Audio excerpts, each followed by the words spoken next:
Good evening, ladies and gentlemen, and welcome to Swinehart Field for Shelby TV. I'm Chris Wright, and joined tonight by my broadcast partner, Stephen McDonald. Stephen, it is glad to have you here. Hey, you know, Chris, great to be back here at Swinehart Field. Great to be back for some Utica Chieftain football this evening against Grosse Pointe South. I had a chance to catch up with Chieftain head coach Matt Marulli just a moment ago. Here with Chieftains head coach Matt Marulli pregame before their game with Grosse Pointe South. Coach, first time on this field this season. Let's kind of go back, recap these first few weeks for your team so far this year. Started out the year a big win against Grosse Pointe North in week one. Just talk about what you saw from your team that day. Yeah, I thought we came out and, we did pretty well. We played a good game. We played very physical. We got our run game going early, which was great. And, we just played a good full game. Then week two, just a week ago, you followed that up with a MAC Red game against Stevenson. You always said before you liked when you get those crossover games with the MAC Red. Again, just what did you see from your team a week ago? Yeah, we know it's always exciting, especially to play, an in-district crosstown rival.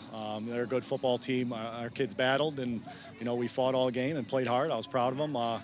We just came up a little short on some opportunities. Now, of course, players gone from a year ago, players like Newmany Gwilly, Isaiah McGarry. How have players like Newmany's brother Mati, how have they filled in so far this year, do you think? Yeah, he's stepped up into a bigger role. He played a lot of linebacker for us. He was our second back last year. And, he's stepped up to be a huge part of our offense this year and be one of our main ball carriers. And he's taken advantage of those opportunities and made some big plays for us. Now, without necessarily looking back at the history with Grosse Pointe South these last few years, what does your team need to do here today to come away with a win? We got to play good football. Last week, Stevenson came out and played physical and, kind of got us off our game right away. We just got to come out and we know they're a good team and we know we're excited for the challenge. We just got to play good football and hopefully we can, get our offense going, get a little rhythm going. We got to play sound on defense. All right, thanks a lot, Coach. Thank you. Well, we thank Coach Marulli for his time with us here pregame, Chris. I asked him there in that interview about players like Mati Gwilly. He'll be wearing number 2 this season for the Chieftains in black here tonight. Another player to watch out for that he didn't mention there was a sophomore by the name of Michael Long. Had 2 interceptions a couple of weeks ago in their opener for the Chieftains in their big win over Grosse Pointe North. But Chris, changing directions now, what did Grosse Pointe South have to say? Well, Grosse Pointe South is coming into this game 2-0, only allowing 16 points between those two games. I had a chance to talk to Coach Hepner pregame. Let's see what he had to say. Coach, team started 2-0 for the first time since 2021. What have you seen so far to get you there? Well, I think it starts with great senior leadership. These guys have been great all 4 years of high school. They're very committed. They're dedicated. We've put a lot of work in, and it's paid off so far. But I think that's something we're going to ride all the way this year is those seniors. Defense has played pretty well so far this year, only allowing 16 points over the last 2 games. Who are some of the players that have stood out? Our 3-year starters at linebacker, Lex Wilson and Josh Lemansky, have been a mainstay on our defense for the last couple years. And then we've really seen the emergence of 2 defensive ends, Andrew Pazahowski and Franklin Gallagher. So that's been, very important up front, stopping the run. And then we got, we're returning 7 starters from a defense last year that only let up 7 points a game. So we're pretty fortunate to have those guys back. Start of the MAC White season tonight. What are your keys to stay undefeated? Well, for us, it's to stay healthy. We've got a nice team. I really like our players, but as the season goes on, week in and week out in the MAC White, it's tough. And so, a lot of times depth is going to dictate down the road, what happens. But for us, it starts off with a great game here against Utica. So we're excited just to see if we can start the MAC White 1-0. All right, Coach, good luck out there. All right, thanks. Appreciate it. Well, there you have it, folks. There you have it, Chris. The game plan for both these teams here tonight for Grosse Pointe South, it's simply to stay healthy here at Swinehart Field. For the Chieftains, it's to run the football. Grosse Pointe South 4-0 in this matchup since 2018. The Chieftains will have something to say about it here tonight. Kickoff is next.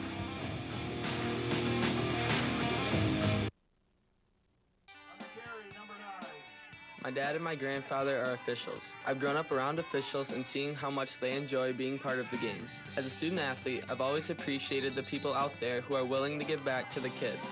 The Legacy program lets me officiate while I'm still in high school, working younger kids' games. Officiating gives me a better understanding of the game. I get to make some pretty good money for a high school kid, and I even get to spend some quality time with my dad. There's help wanted. Just whistle. What rhymes with great? Participate. Where does greatness start? Here, in the classroom. On the diamond. In the pool. On the field. Where will your greatness take you? To better grades. To more friends. Yeah! Be great. Participate!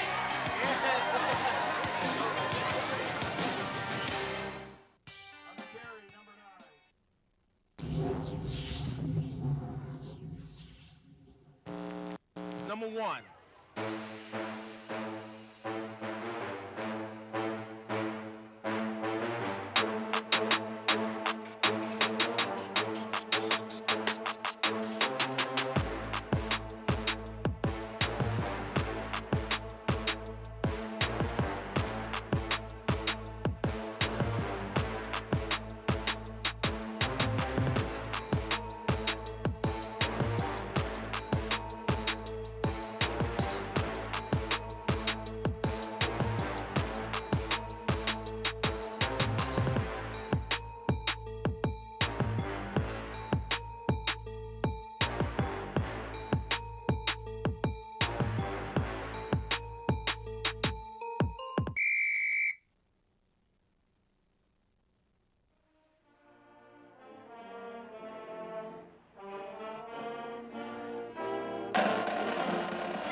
Well, Chris, pregame show over, national anthem over. All that's left to do now is kick the football off. Nothing better than Friday night under the lights. Not a cloud in the sky, 80 degrees at game time. It's a warm one for September here. Absolutely. He is Chris Wright. I'm Stephen McDonald. Utica Chieftains, Grosse Pointe South Blue Devils. Kickoff just moments away. Mentioned in our pregame, Grosse Pointe South 4-0 against the Chieftains since 2018. 2 of those, Chris, have been shutouts. Talked to Coach Maruli pregame, said running the ball is going to be a focus for them here tonight. They're definitely going to have a challenge, as Coach Hepner said pregame as well. 7 returning defensive starters on this Grosse Pointe South team, so they're going to want to hold this team. I don't know if they're going to have much success running the ball, but if that's the game plan, that's where Utica's going to succeed. Looks like the Chieftains will receive. Caston Rissman, and as mentioned in pregame, Mati Gwilly, the deep men. Gwilly this season wearing number 2, was number 12 a year ago in his sophomore season, now wearing the number last worn last season by Isaiah McGarry.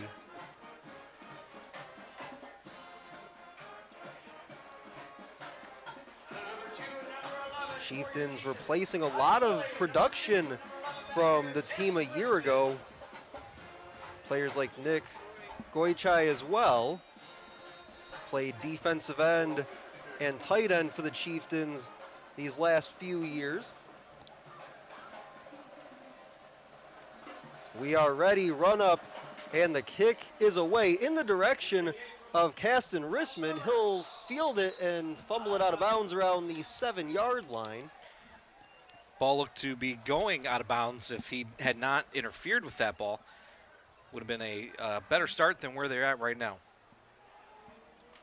And you know, it's funny you say that, Chris, because we spoke pregame about the Chieftains game back a couple of weeks ago. Started out the year, their first possession was at the 9-yard line after one play. That was all she wrote, as Mati Gwilly on the second play went 88 yards. So again, not much better field position, actually worse field position to start this one. They're at the 7.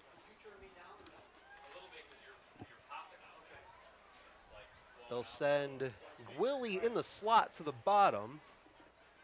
Quarterback under center. They'll motion Gwilly. Some misdirection, throw it out to the sideline. Got it complete across the 15 and dragged out of bounds at the 20.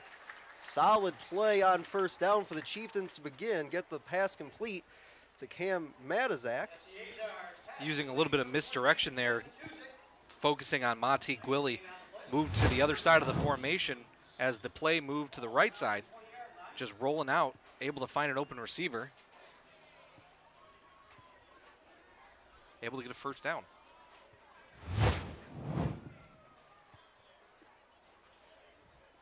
Looks like Johnny Heigl, the sophomore, in at quarterback for the Chieftains. Bring a man in motion.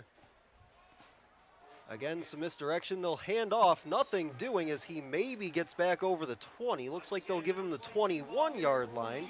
Short gain of about 1. Grosse Pointe South just finding the gaps. Only a gain of 2 there. That was number 35, Lex Wilson, able to come in on the tackle.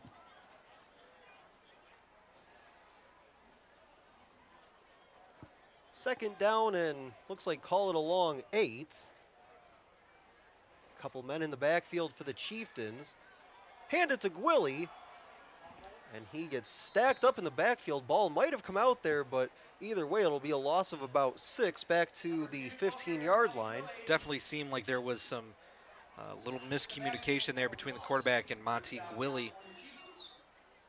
Again, you and I talked off air. The Chieftains are starting at sophomore at quarterback.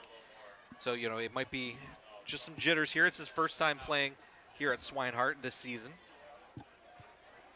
As you saw there on your screen, that is the sophomore Heigl. And a bit of a different philosophy for the Chieftains on offense. Typically the last few years with Perozic at quarterback saw them in the shotgun. This time this year it looks like Heigl primarily under center. Try to stretch it with Gwilly on the outside, cuts it upfield, gets tripped up as he gets down to around the 19. But that's going to bring up a 4th down and long. Looked like they tried to run that same play again to the other side. This time he was able to get a couple yards, almost back to the original line of scrimmage. But the Chieftains will have to punt for the first time today. As it looks like Matizak, who they completed that first pass of the game for a good chunk of yardage to, will go back to punt. Kick is away. Lands at the Chieftains 45, took a hop forward and then dies at the 47-yard line.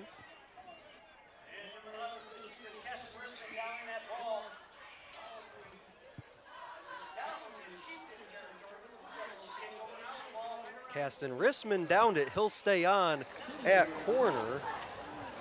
As you can see, it's country western night here at Swinehart Field for the student section of the Chieftains. Pretty packed house here.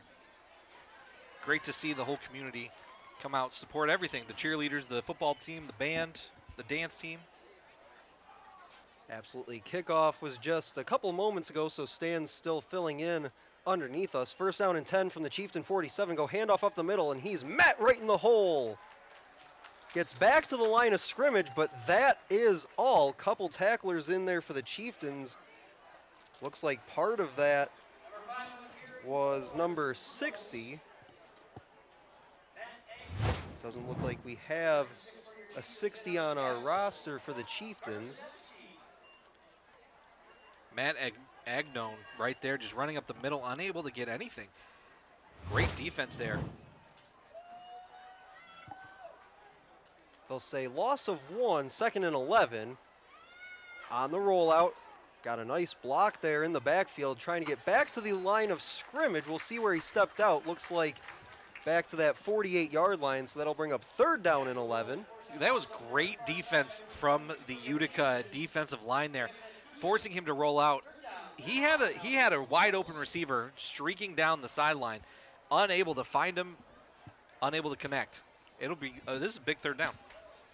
And that was a solid block as the quarterback, Lupo, tried to roll out to his right. That was a nice block on the edge by Agnon. But as you said, Chris, just couldn't get anything going with it. 8:53 to go in the first, third down and 11. Chieftains secondary defending that first down line. Lupo backpedaling, and he'll throw this back towards the line of scrimmage. Nobody home in white for the Blue Devils, but does get back to the line of scrimmage. Clock stops showing 8:45 in the first, fourth down and 11. Great pressure. Almost looked like a screen was trying to form there, but unable to get anything going there. Great defense from the Chieftains. And one thing with a Matt Maruli coach team, they will be good up front on the offensive and defensive line. Saw it there from the defensive line on that series. Now have to see them go with it on the offensive side of things as well, as the punt is away. Nobody down there for the Chieftains. This is rolling towards the end zone. And it just crosses the goal line. Not by much, but it got there. Yeah, the Chieftains decided not to put anybody back there, just let that ball bounce. Lucky for it to be starting at the 20. Again, look at this on replay here. He got batted at the line, but he's just unable to keep his momentum down. Excellent effort there by Noah Hart, number 8. Maybe just got a second there sooner, would have made the play. Instead, ball at the 20, Chieftains' second possession. Had that nice completion on first down to begin the game, but nothing much doing after that.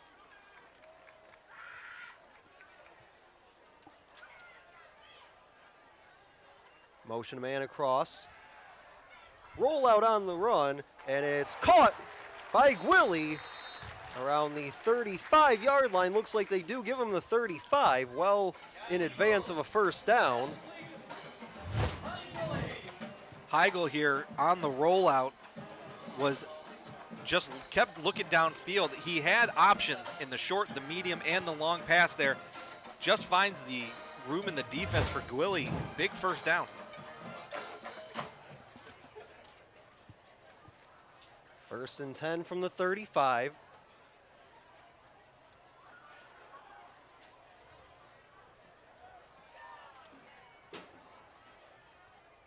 Send the man in motion again. This time he'll go right to left. Cut it back to the right. A hole was there for a moment, but only that. He gets 2 on the run.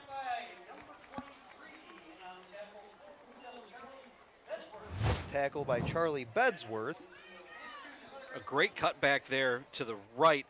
Just unable to get out of the reach there of number 33 in white. That's Josh Lemansky. Only going to gain a 2 there. Ball at the 37-yard line. They need, looks like right down the 45 for a first down.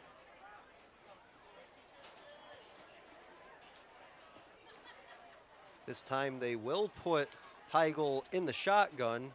Willie split behind him, taking a long look in for the play. That'll lead to a timeout by the Chieftains. Their first of the half and the first for either side. They'll take it with 7:37 to go in the first quarter. No score. Chieftains on their second possession. Well, Stephen, it does look like they want to run this offense through Monty Gwilly. He's been running. He's been in the receiving game as well. Let's see if they're able to increase his workload, maybe get him down on a streak route, or he was able to find the gap in the defense on the last play. Let's see what they're able to draw up here on second down. And I will say, as we have this break in the action, I would imagine, and we'll see how it plays out this season, but for a guy in Monty Gwilly, only a junior this season, he is going to be, I would assume, a hard man to bring down, as in the off season is actually a power lifter during the off season, and a pretty accomplished one, if memory serves me correctly. So again, just a junior this year for the Chieftains, but going to be a hard man to stop. Also plays linebacker on the other side as well. Out of the timeout, 2nd down and 8. Again, need the 45 for a first down. Some misdirection again by the Chieftains. Cut it upfield. Flag goes down around the 40, and that is where the Chieftain ball carrier goes down.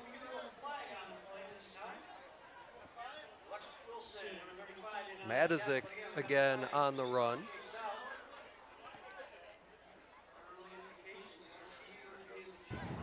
Holding. Utica, number 74. 10-yard penalty. Remains 2nd down.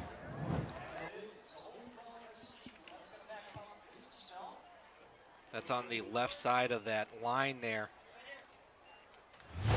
right where the hole was. So definitely caused the gain. It'll be another 2nd down attempt here. Make it a 2nd and 13, in fact. Ball goes back to the 27.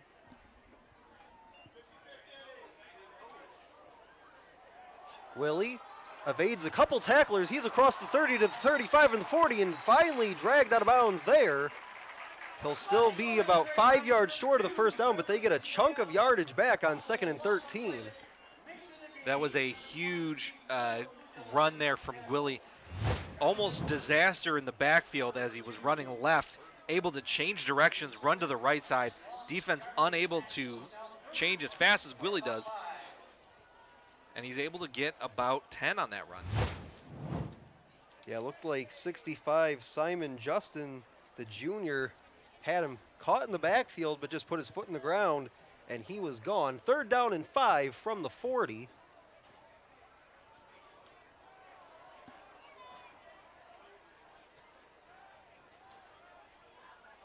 Willie in motion.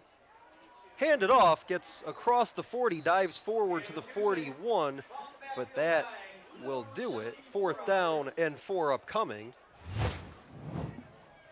Well, again, they tried with a little bit of misdirection, sending Willie to the outside on the left side and handing it off up the middle.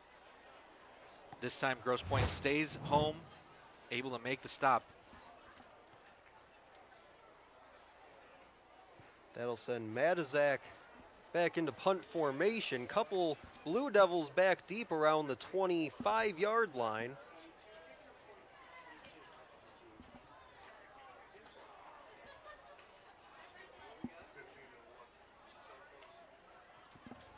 Kick is away. It's a high but short kick. Lands at the 40, and that's going to take a Grosse Pointe South bounce across the 45 to the 46-yard line, where the Chieftains pile on it there.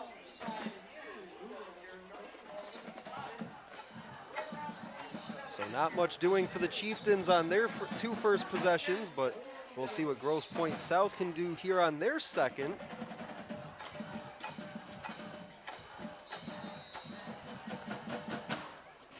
Solid defense from both these teams early on here in this game.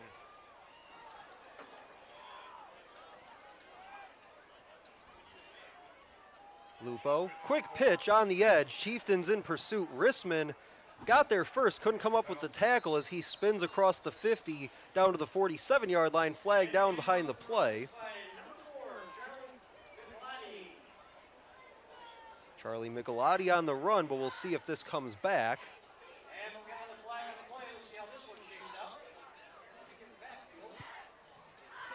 Utica definitely had a shot there in the backfield to try to make a tackle. Was not able to catch the number on that, but he was just 1 step away from getting a big loss. Yeah, I definitely saw Rissman out there, number 11 in black. Had a play at him on the sideline, just couldn't come up with it. But again, just waiting on the officials to sort this one out. 5:34 to go in the first.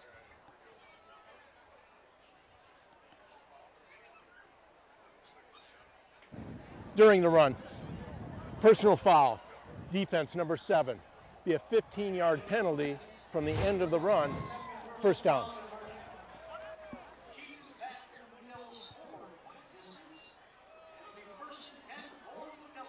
See what? So they called it on 7. Couldn't see anything from that replay if he maybe made an illegal hit or anything, but all they said was a personal foul. Maybe some words were exchanged. Yeah, that's Eddie Tate, number 7. As you said, Chris, didn't see anything there. Ball spotted at the 33-yard line for a first down. This is a team that you don't want to give any free yards to either. Swing it out quickly on the edge, has a blocker along the sideline, follows it well to the 20.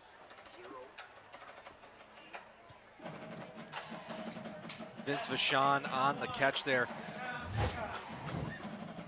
This is probably going to be Grosse Pointe's strength tonight if they have these quick hits here. So far in these first 2 drives, if a play has had to develop, they have not had any success. So the quick hit, big play, and a first down for the Blue Devils. That was Trey Grabowski with the block on the edge on Chase Christian. First down and 10 at the 21. Clock inside, 5 minutes to go in the first quarter. Bring the man in motion, that's Vachon.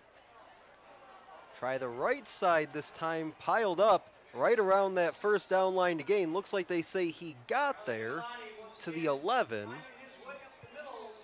That was Michelotti on the run. Michelotti, just a sophomore. Again, they had a chance to get into a loss there. Eddie Tate was in the backfield, just missed him on the tackle. That's a 9-yard carry, though. Looks like 74 Landon Cook, the junior, had a shot at him in the hole as well. Got that left arm around him, but couldn't bring him down. Break the huddle, come to the line with 4 minutes to play. Just need about a half a yard for a first down, pushing his way forward, and looks like he does have enough by about 1.5 yards there. You don't see a whole lot of I formation in high school football, but that's what's going to get the job done here for just to get that half yard for a first down. Just a big run up the middle.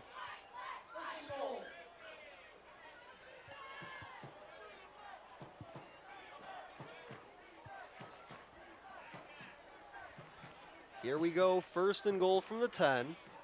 Chieftain defense looking for a stop here, or at least hold to a field goal. Lupo turns, hands off right side again. Chieftains had a hand on him right at the line of scrimmage, but he'll forge ahead for a couple.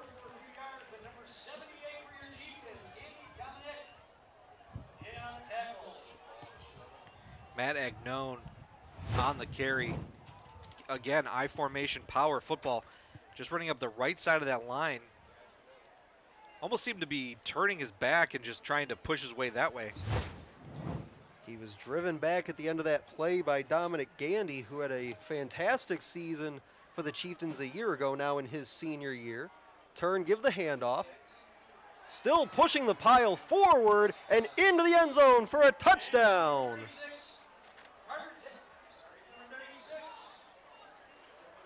It's a 7-yard touchdown run for Lex Wilson. And that was 7 hard yards for the score. Extra point upcoming.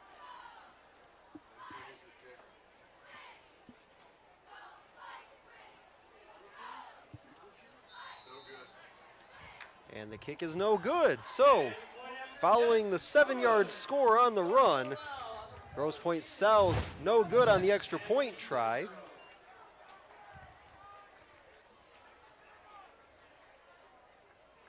Take a look at the replay here. Just getting in the middle of a pile and pushing. I don't know how else you can describe football. And while we have a moment, taking a look just below us here in the crowd, underneath the press boxes, you take one more look at the touchdown run. Always great to see some familiar faces in the crowd. Taking a look down below us, Mason Brody and his family in attendance. Brody was a senior with the Chieftains basketball team a year ago that made it pretty far in the postseason, I might add, now attending Albion College. 2:51 to go in the first quarter, 6-0 our score on the 7-yard touchdown run just a moment ago. Chieftains will look to respond as they send back deep Mati Gwilly and Caston Rissman. Chieftains have not gotten across the 50-yard line so far in their first 2 cracks at it. I know it's early on, but I feel like this might be a make or break drive here for the Chieftains. You definitely want to have a long, sustained drive here. Get points on the board before the end of this quarter. Short run up in the kick. Gwilly gets underneath it around the 9-yard line. He's at the 25 to the 30 and gets driven back by a wall there. Looks like they'll give him the 29-yard line on the return, so a return of about 20 there. Good downfield blocking from this Chieftain return team. Again, I think it was 10, 15 yards before Gwilly even saw anybody. Was able to get another 10 yards from there. They're starting at about the 29-yard line. Yeah, I mentioned earlier one thing about a Coach Maruli-led team, that they will try to control the line of scrimmage. Also spends a lot of time focusing on special teams as well, especially during training camp. Spends a lot of time on those little details of the game. 1st and 10 from the 29-yard line. Gwilly goes in motion. Now he'll reverse course. And try it one more time. Almost a fumble on the exchange. Still on his feet as he gets over the 30 to the 32-yard line. Tough couple of yards there. Could have been disastrous for the Chieftains. That was Rissman on the run. Definitely. Heigl seemed to just trip almost. Luckily, Rissman was able to keep his concentration and catch that ball.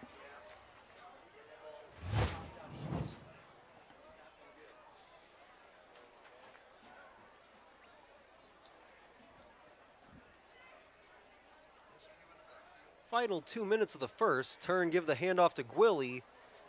And again, just look at the power in the lower body for Gwilly. He's going to fight his way forward for a couple there. Call it a gain of, looks like 3 on the run. And looks like he was slow to get up there. He'll jog off under his own power. Take one more look at it. Just running up the right side. He just kept the legs moving. He probably would have only gained maybe 2 yards on that one, but just out of sheer will was able to get some more. But it's 3rd down. This is, so far, the Chieftains 0 for 2 today. Yeah, and you said it as this drive began, Chris, for the Chieftains, potentially a big drive here early on. As you said, 0 for 2 on 3rd down so far. Would like to see them pick it up here. Minute 23 to go in the quarter. Have to get it to the 39-yard line for a 1st down. And he's going to fall just a couple yards short. Brings up 4th down and maybe 1.5. I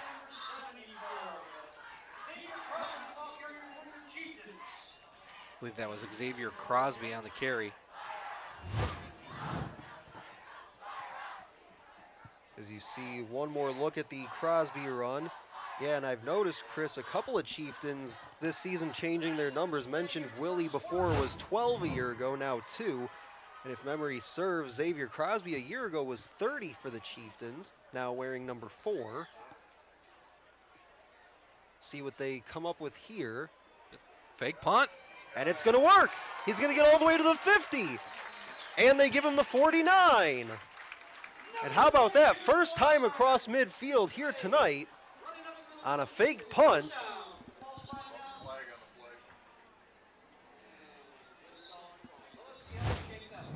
Take one more look at it. There is a flag down behind the play. Looks like the Chieftains are already backing up, which would negate that fine play on special teams.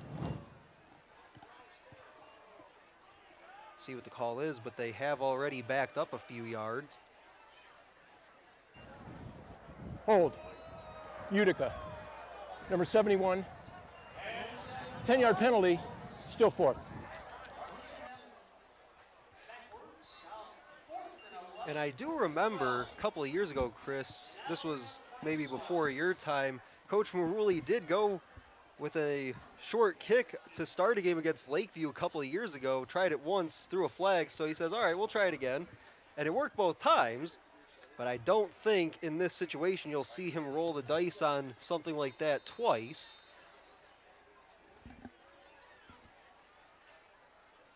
I don't know if we'll see this punt even before the quarter ends here. 20 seconds left.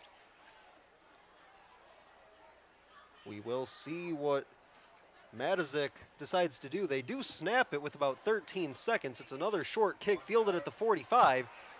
He's got the far sideline and tiptoes out of bounds around the 37-yard line.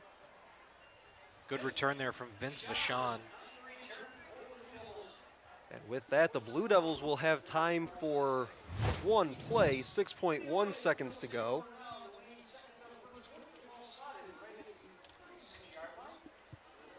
Vachon just able to catch that ball on the run, find a gap up the right side.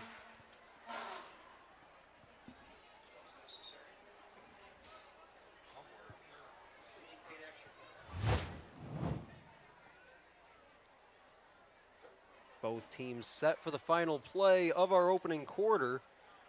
Lone score was a 7-yard touchdown run by Grosse Pointe South. They missed the extra point. Here's Lupo, wrapped up for a short loss as he got wrapped up with one arm and brought down. That is how the first quarter will end, with the Grosse Pointe South Blue Devils leading by a score of 6-0. You know, one thing that we've seen so far early on in this game, as we take a look at the final play of the first quarter, that was Jack Lupo, quarterback run. The Chieftains have had a couple good passes downfield, but they've kind of went away from it. They're trying to stay on the ground, trying to keep the offense on the field that way, but have not had any success with it. And we've seen, Chris, in the last couple of years, Coach Maruli, I would say definitely a run-first kind of guy in terms of offensive philosophy. Of course, when you had a guy the last couple of years in Jeff Cleaver as your running back, you have that ability behind their always skilled offensive line, but just haven't seen them quite get it going here tonight with Willie. But if you're the Chieftains, you feel pretty good about where you're at entering quarter number 2 down just 6-0. And if you can come up with a stop here, feel even better. Grosse Pointe South, 2nd and 11 from the 37. Vachon, the man in motion, they'll swing it out to him. He wasn't ready for it. Turned back to look for the pass, but it was already on him. That'll bring up 3rd down and 11. Chieftains very lucky that he was not on the same page as his quarterback. He was wide open, and we've seen that Vachon has speed there. Might have been able to get the corner. Chieftains were trying to get out to him. Carter Zapsky, the sophomore, starting at linebacker here tonight. 3rd down and 11. Only 4 seconds old in this second quarter. 3 receivers to the top of your screen.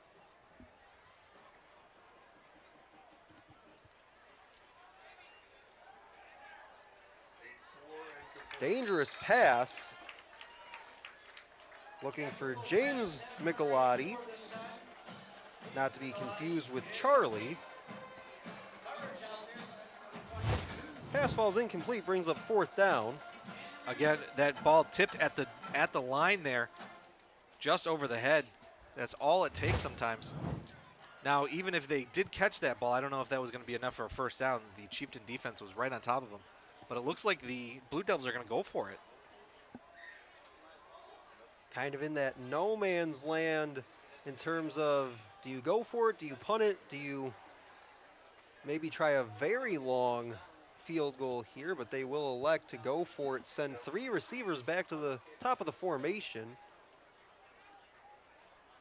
Have to get it to around the 26-yard line for a first down. Chieftains showing a bit of pressure. Lupo steps up. He's going to run. He's got the first down across the 25 and all the way down to around the 22-yard line.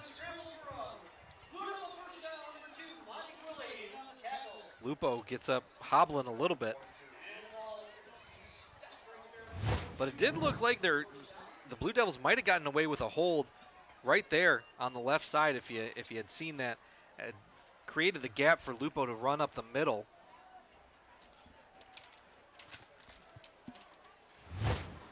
In on the stop for the Chieftains as they finally got him down around the 22 was Landon Luce.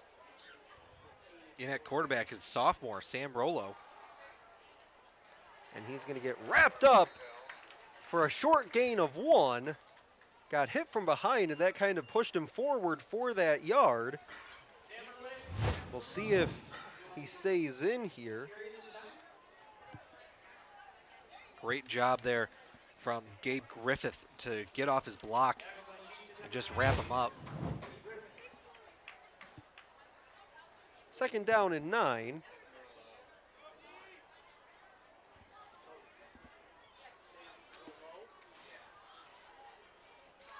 Rouleau still in at quarterback.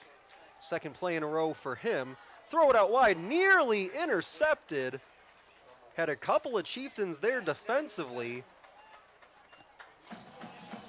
Looked like that was Michael Long, who we talked about in pregame, number 19 in the black. Almost got his hands on it. And boy, if he got his hands on it, he was gone. Mentioned had a couple interceptions back in week 1 for the Chieftains. And coming back in is Lupo. There is Michael Long on your screen.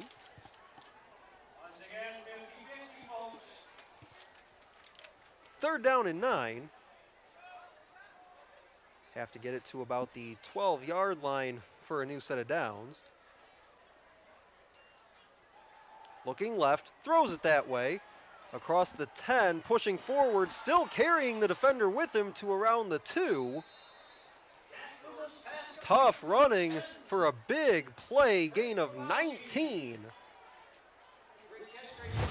Again, just a quick hit, and that's what's going to hurt this Chieftain defense. Able to find an open receiver. That was Trey Grabowski on the receiving end. Had a really nice block back in the first quarter on a play, and he gets rewarded with the 19-yard reception. And they're in for the touchdown.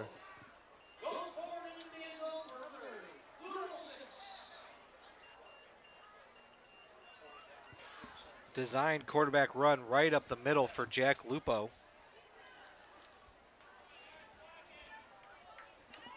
And now the extra point. Couldn't convert on their previous score.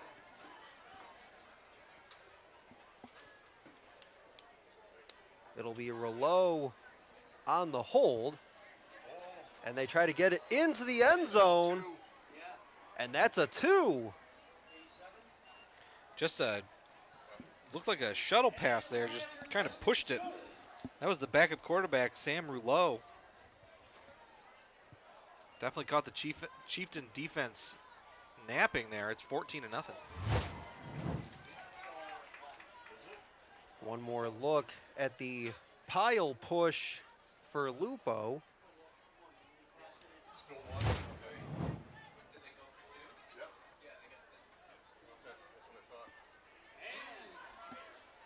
So the Chieftains will have to regroup a bit here, find themselves down a couple scores, take one more look, and you're right, just tried to get it up and over and got just enough on it to get it to its intended receiver. It was a tight end, Cedar Rihani.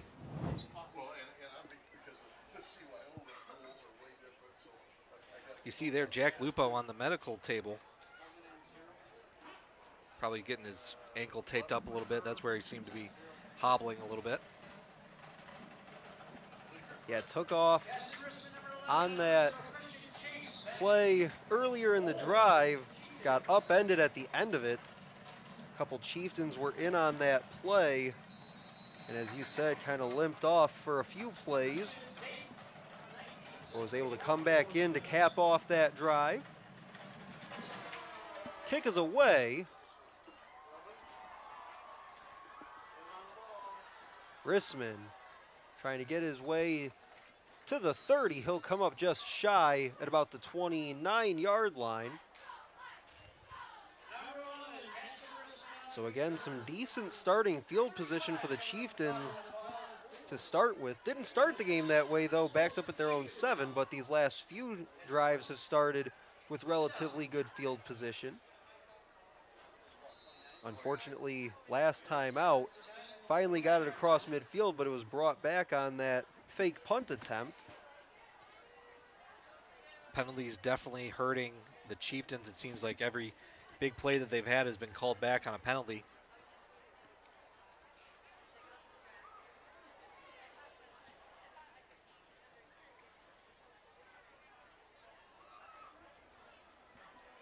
This time they do go with a shotgun look.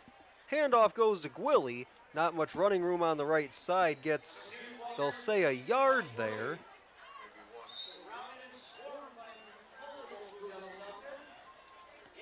Willie just had no room trying to get through the line of scrimmage there. He's able to get 1 yard, but that's about it.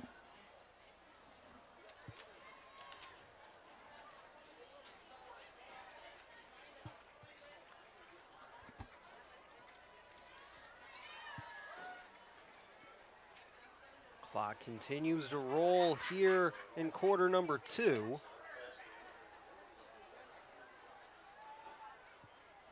Important to note that Grosse Pointe South will get the ball to begin the second half as well. Chieftains had the first possession of our ball game. Looking to pass, taking a deep shot, has Rissman down the middle of the field but couldn't connect. If he just held on to that ball 1 second longer, he would have hit him. Rissman was open on that throw, unable to connect. And I think as we take another look at that attempt down the middle of the field, I think, Chris, that's where you're seeing having that sophomore in at quarterback just needs some time to get that rhythm down a little bit. Saw some bobbled exchanges on some handoffs, earlier this half. So Chieftains just needing to get some of that timing worked out with their young quarterback. 3rd down and 9, clock stops at 9:02. Stretch it for Gwilly. He finds a little bit of a hole, dives forward, got the first down and a couple more. Probably the most important game here for the most important play for the Chieftains this game so far. Finally able to convert on 3rd down there. Just get Gwilly on the outside, almost dropped the ball in the handoff. But he's able to get upfield and get a first down. Gwilly with multiple big touchdown runs a couple of weeks ago has been largely held in check since then. Breaking a couple of tackles, he's down the right side. Can he beat his man? He gets inside the 30 to the 22-yard line. Direct snap for Cam Matuzik. Able to find the right gap there on the right side. Breaks 1 tackle. That was number 33, Josh Lemansky. But he's finally brought down from behind by Charlie Bedsworth. Trying to punch it out. Bedsworth likely saves a touchdown. Ball spotted at the 21. Biggest play of the night for the Chieftain offense. Let's see how they follow it up. Direct snap, Gwilly left side. Running over a couple defenders down to the 9-yard line. 1st and goal. Another direct snap, this time to Monty Gwilly. Definitely has this Blue Devil defense on their heels.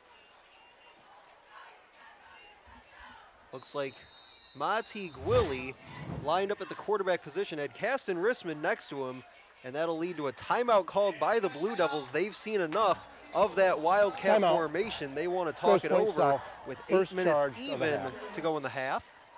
First timeout for the Blue Devils, each side expiring 1. Coach Maruli finally able to break through this Blue Devil defense, get a couple big plays back to back now. Got him 1st and goal here from the 10-yard line.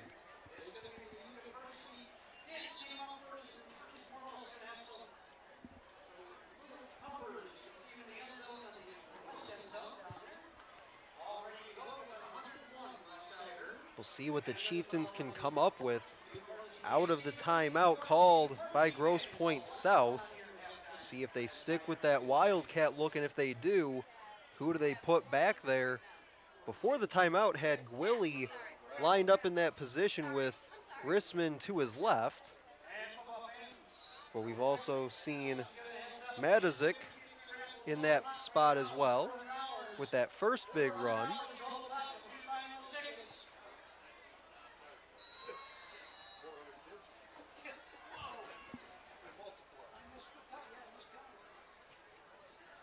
Again, a little Looks like misdirection there. this time they'll go right side with Gwilly. Gets dropped around the 5.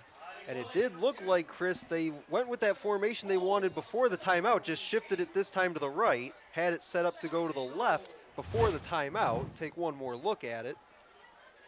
Definitely, just follow your blockers. That's all you need to do. Willie able to get a good gain there. 2nd and goal. They'll do it again. Willie pushing forward. He'll get a couple to the 3-yard line.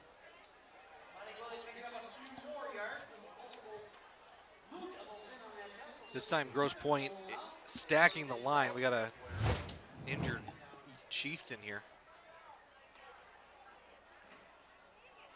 Just a big pile up in the middle of that play as both teams got tangled up front. Clock stops with 7:17 to go. Both teams with 2 timeouts remaining. Couple of touchdown runs for Grosse Pointe South here in the first half.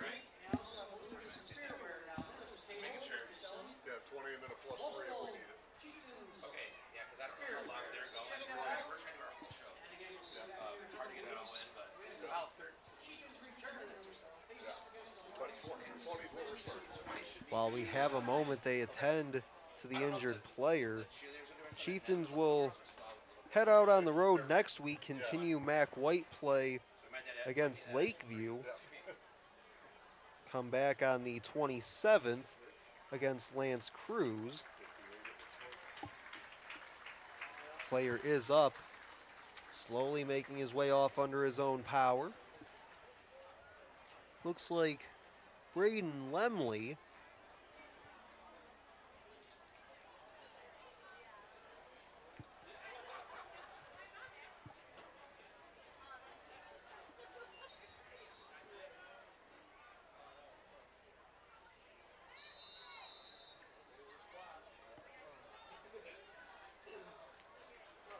and it looks like out of the injury timeout for Lemley, Heigl back in.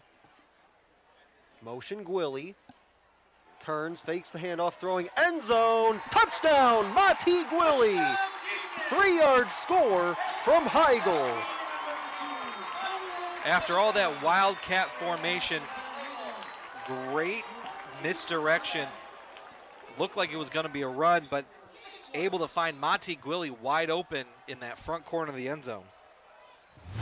And as we take one more look at it, only a 3-yard score on the throw from Heigl, but looked very composed on that play. And was also one of the first men in the end zone to congratulate Gwilly. Extra point is up. And good. 14-7 the score. And that's a big score for the Chieftains with 6:57 to go in the first half. Absolutely. Exactly what the Chieftains needed. They needed a big, long drive, get the score, stay in this game. And like you said, the Blue Devils are going to get the ball after halftime, so you definitely want to get on the board early. And especially with that 6:57 to go and the 2 timeouts for the Chieftains, if you come away with a stop here, Chris, and a quick one, you might be able to get the ball back with several minutes left to try and go tie this game up before the half. While we have a moment, some out-of-town scoreboard. Our Swinehart Field partners, Eisenhower, currently tied with Romeo 7-7 in the second quarter, so we'll keep an eye on that game throughout the night. Yeah, we talked down on the field pregame, Chris. Eisenhower off to a scorching start this year. Romeo on the other side, not so much. Uncharacteristic 0-2 start. They fell to this Grosse Pointe South Blue Devil team a week ago, but as you said, knotted up with what should be a excellent Eisenhower squad here in 2024. Kick is away. It's a short kick, fielded on one hop, and getting up around the 50. It looks like they'll mark him right off center, right along that yellow stripe down midfield. Very, very risk, very no reward there for the Chieftains. Ball bounces right at the 40.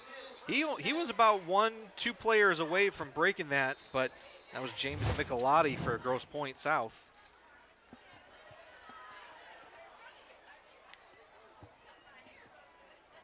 In the shotgun is Lupo. Quick throw finds Michelotti.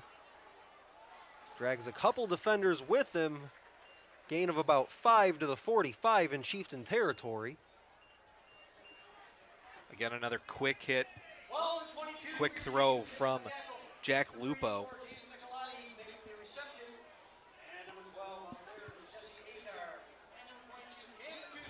Clock rolls inside 6.5. Again, both teams with 2 timeouts. And you said it, Chris, on that short kick. Would have liked to maybe see the Chieftains just kick it away, use those 2 timeouts if they could come away with a stop. Instead, play with a bit of a short field. 2nd and 5. Lupo hands off, up the middle. Let's see where they mark it, maybe about a half-yard shy. Actually, they back up a full yard shy of the first down. 3rd and 1 at the 41. Now the other Michelotti, Charlie, able to find some room up the middle. Just keeps those feet churning. Good for 4 yards. Charlie, the younger brother of James a junior, Charlie a sophomore. 3rd down and 1, Chieftains in the backfield, and they'll drop him for a loss. Loss of 3 on 3rd and 1. And there it is, Chris. That's your stop. If you're the Chieftain defense.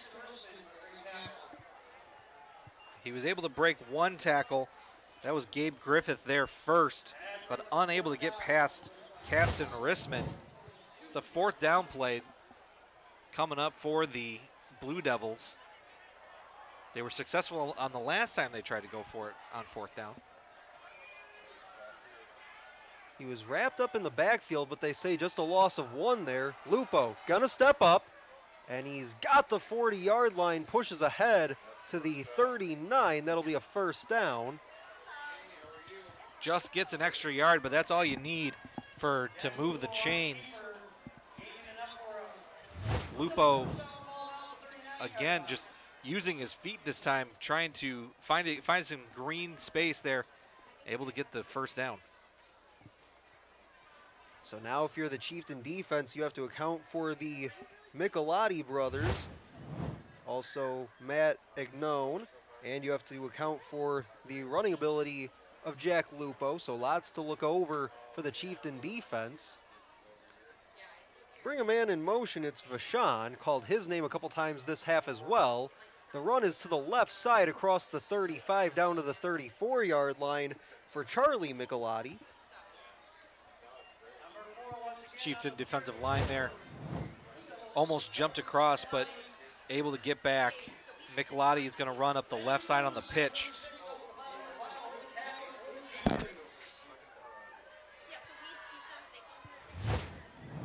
Second down and about 5.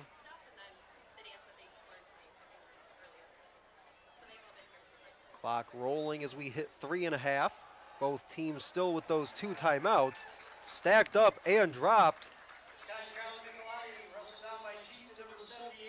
They'll say back to the line of scrimmage, but that's all. Maybe lost a yard there. They will spot it at the 35, so officially it's a loss of 1. Chieftain's able to break through that offensive line. Like you said, Coach Maruli wants to control that line of scrimmage. Second time we've called Dominic Gandy's name in the backfield for the Chieftains. Sling it out wide, far side. couple of yards and brought down. Looks like they cut that distance just about in half. Brings up 4th down and 2. Need the 29-yard line for a first down. Saw Lupo take off a couple plays ago and pick up the first down when needed. So far, the Blue Devils 2 for 2 on 4th down. As you said, the clock is moving, just over 2 minutes to go. They'll rush up to the line, and in doing so, Chieftains will burn a timeout. Stops the clock with 2:11. That'll be their second timeout of the half. Utica, second charge timeout of the half. I think Matt Maruli just wants to make sure that they get the right play call here coming up. Again, it's a big 4th down. Definitely wasted a lot of time, though, waiting to call that timeout. Couple rushing scores for Grosse Pointe South here in the first half. Chieftains' touchdown came on a 3-yard pass from Heigl to Gwilly in the front corner of the end zone, opposite end of our screen.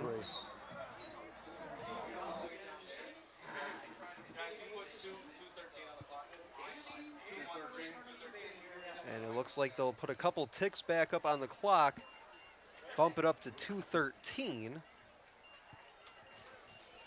Either case, it's still 4th down and 2 from the 31.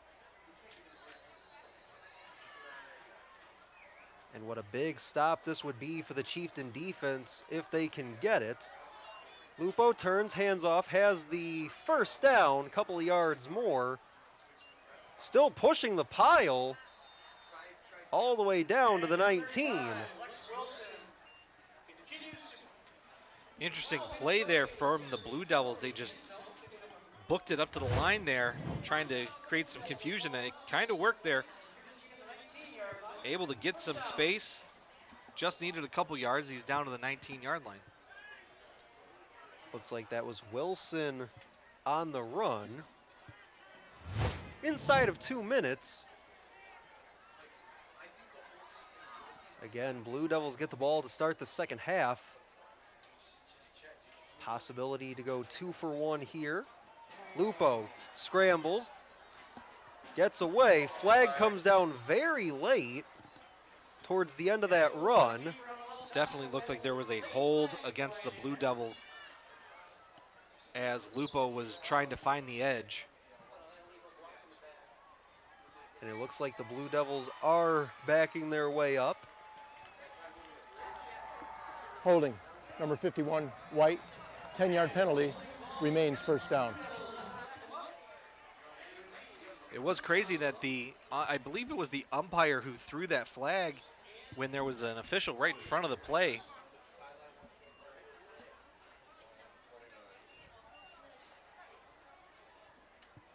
But no matter what, it is first down and 20 coming up. Ball spotted at the 29. Clock will roll as we reset play. Lupo surveying, throwing, got a man, end zone, touchdown!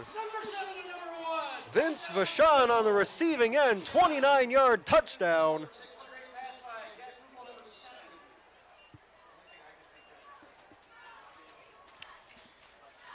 Vachon right at the end, right as Lupo threw that, was able to get a step on his defender.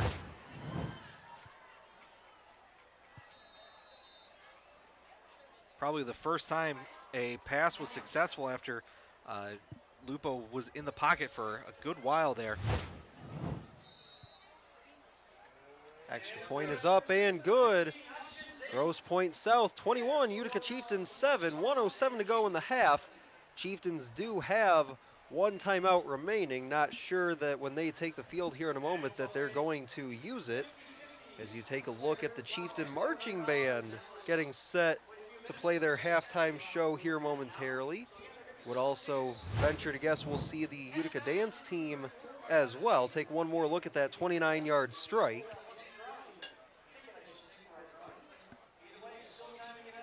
It was sophomore Michael Long on the coverage. Just one step too far.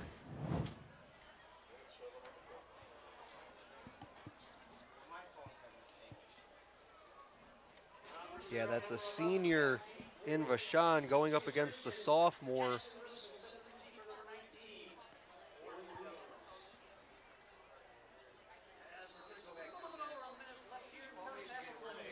Looks like Rissman, one of the deep men.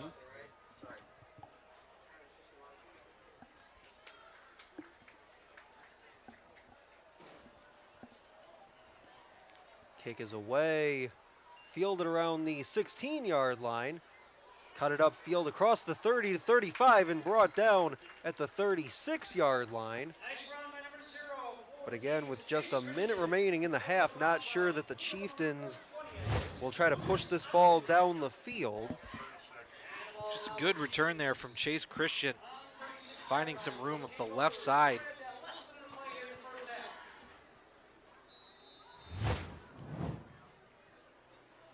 About a 20-yard return there.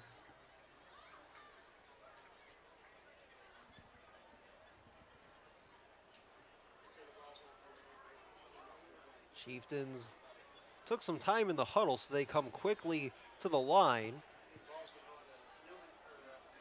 Heigl getting his guys situated, brings Gwilly in motion, gonna hand it off to him, short side of the field, gets to the 40 and pushes forward to about the 42-yard line. Clock will roll, showing 50 seconds. Gwilly will stay down, saw him come up limping earlier this half. This time has not made his way back up. He definitely took a hard hit trying to run through some tackles there.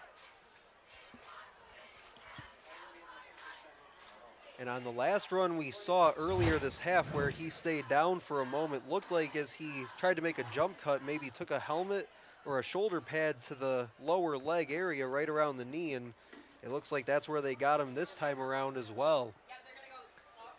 He's able to walk off and head to the bench by himself.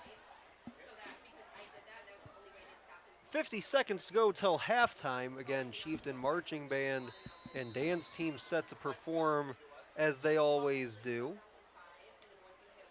Some misdirection, stacked up at the 40, trying to push his way forward, and does, but only gets about a yard for his efforts. And again, looks like the Chieftains just looking to send this to the half.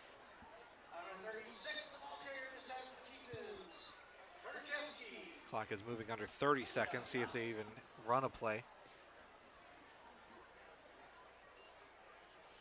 And it doesn't look like they will. Heigl standing over on the near sideline, just watching this clock tick down. And we will take it to the half, 21-7, our halftime score. A couple of rushing touchdowns started things out for the Blue Devils. Chieftains responded with a 3-yard pass from Heigl to Mati Gwilly. And then the 29-yard score finds Vashon down the middle of the field, makes it 21-7, your halftime score on Shelby TV.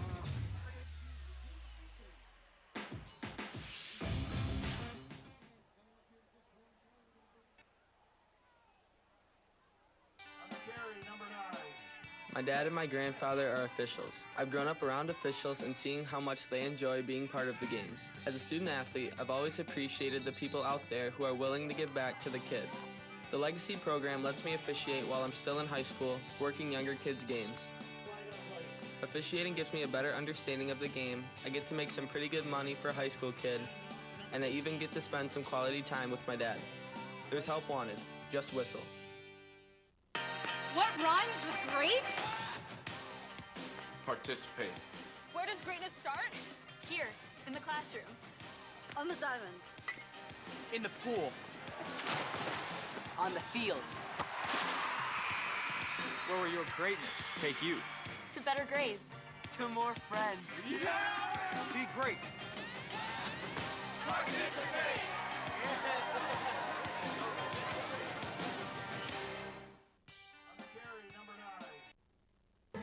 Proudly serving Shelby Township for over 25 years, Esplendido continues their tradition of serving up some of the best pizza in the area. If you're a fan of puffy tacos, head on in and taste their outstanding Mexican cuisine. Dine in and have some fun. Watch the big game on one of their many new screens or get it to go.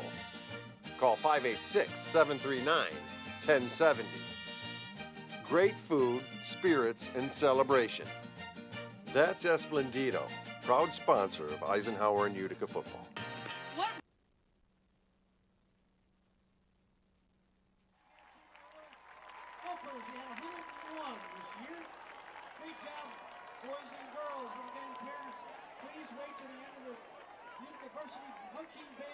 To pick up your children down in the end zone, where they're going to be right where they started.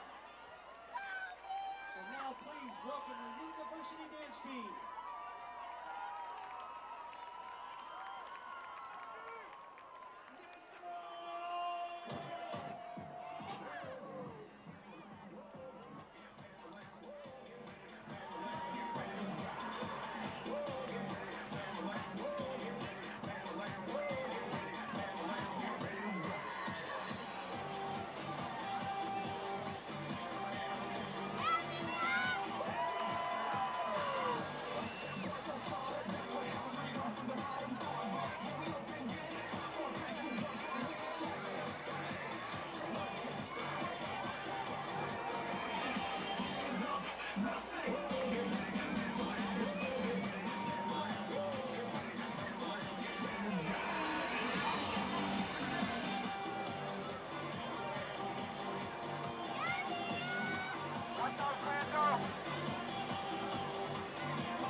Gentlemen, welcome to the field, the 90-meter strong Utica High School Chieftain Marching Band. The band is under the direction of Mr. Brett Bays and is assisted by Matt Wisnicki, drumline instructors Evan Daniels and Charles Roy, along with color guard instructors Eve Trailers. The band is under the field direction of senior drum major Jalen Pesmarson and Sean Mandela, along with junior drum majors Sophie Bowers and Jade Burner. The color guard captains are seniors Allison Tella and Olivia Lorenz.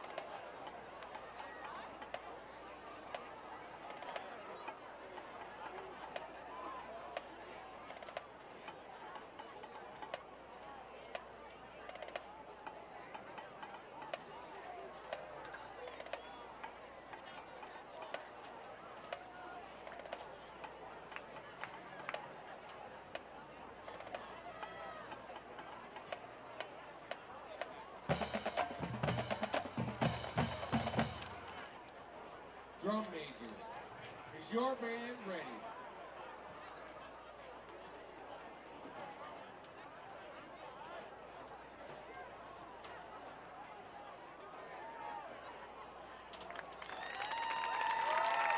Marching Chieftains proudly present their 2024 halftime show, Marching Through the 2000s. The band is excited to present some of the most unforgettable hits by female vocalists that have dominated the charts and won our hearts. The band begins their show with a song by the artist Lady Gaga. Released in 2008, this song became Lady Gaga's second consecutive #1 song on the Billboard 100. Senior drum major Sean Mandela conducts the Marching Chieftains as they perform Poker Face.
2004, this song was originally written with the singer Pink in mind, but she turned it down. It was then given to Hillary Duff, but she rejected the song. Yes, she could not reach the higher notes. The song was finally given to Townsend, and it went on to be a worldwide hit. Prepare to experience the high energy of this iconic anthem as the marching chieftains perform Since You've Been Gone.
Chieftains close the show by switching gears from pop song hits to one of the world's most iconic musical songs from the smash hit High School Musical. The band is all here and they're speaking with one voice. They're going to rock this house by featuring the Chieftain drumline as they perform We're All in This Together.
Basketball fans, welcome back.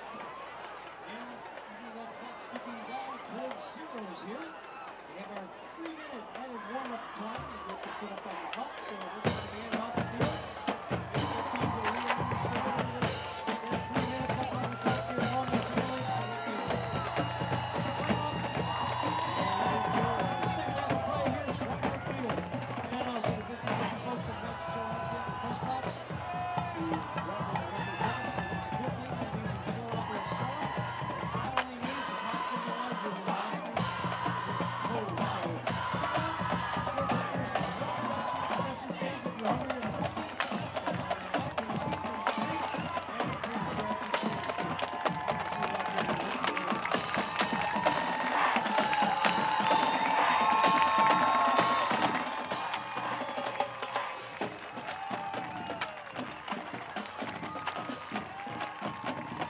see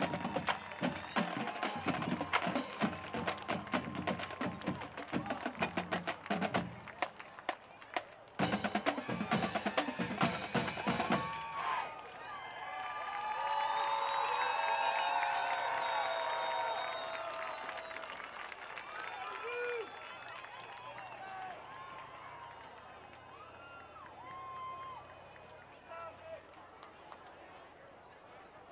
the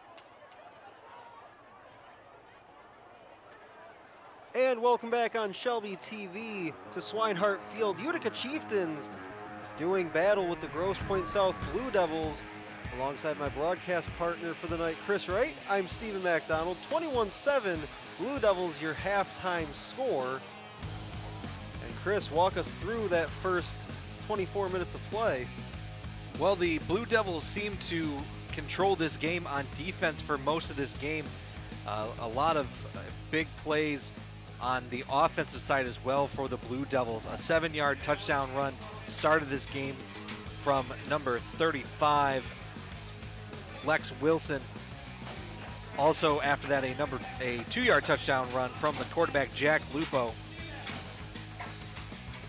You're looking at a 29-yard touchdown pass to Vince Vachon as well.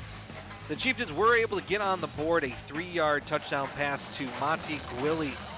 So it's a 21-7 game. The Blue Devils are going to get this ball to start the second half. The Chieftains are definitely going to need to make just one stop. They've gotten a couple third down stops, but they haven't been able to stop them on fourth down. 3 for 3 tonight already, leading to 3 touchdowns. It's going to be a hard road, especially with this Blue Devil defense. I think especially too, Chris, when you talk about some of those third and fourth downs, when you can get in sort of that third or fourth down and maybe 1, 2, 3 yards like the Blue Devils did quite a couple times there in the first half, that's where you can see a guy like Lupo also use his legs as well, and he did it quite a few times in those situations. Well, and that's the thing. Right now, the Blue Devils 1 for 5 on third down tonight, but again, 3 for 3 on fourth down. It's a rough go of it to get them off the field. Second half, just moments away from kicking off. Again, Blue Devils will receive this second half kick. Chieftains' next game after tonight, they'll go on the road to Lakeview, come home for a couple of games against Lance Cruz and Roseville.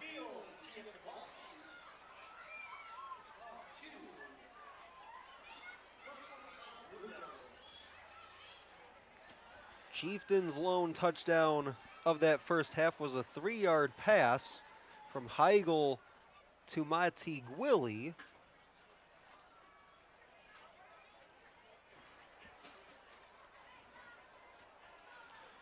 So far, a great way to start here the Mac White season for both these teams.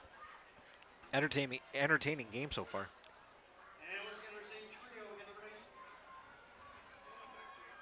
And we saw on our screen just a moment ago, looks like the backup quarterback, Rouleau, one of the deep men back there for Grosse Pointe South. Chieftains kick it away, fielded around the 12-yard line, across the 25 to the 20, or rather the 30, and brought down about the 31.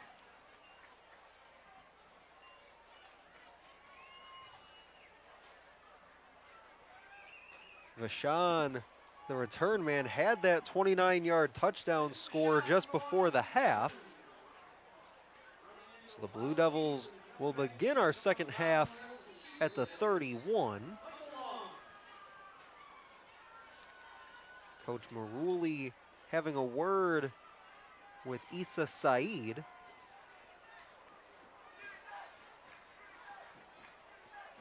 Lupo in the shotgun, brings a man in motion. Gets across the 35 to around the 39-yard line. That is Rouleau on the run. So we saw him on the kick return and now getting the little quick pitch from his quarterback. Yeah, just a little shuttle pass there. Again, if the Blue Devils are able to just do some quick hits, that's where they've found the most success against the Chieftains tonight.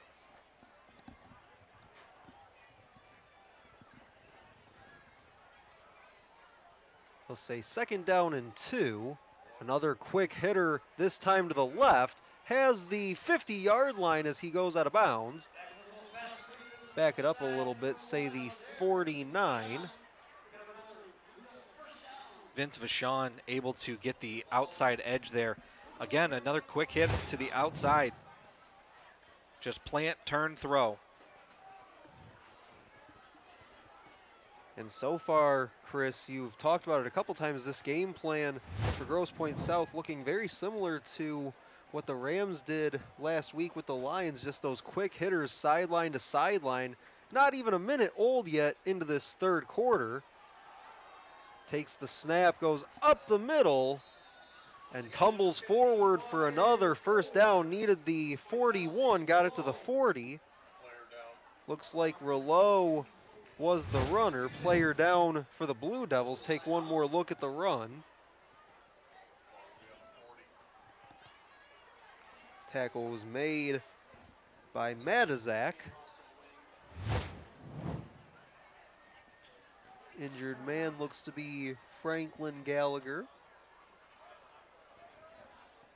senior offensive lineman. While we have a moment, take a look at the other Utica team, Eisenhower, currently up 14-7 in the third quarter, 7 minutes to go.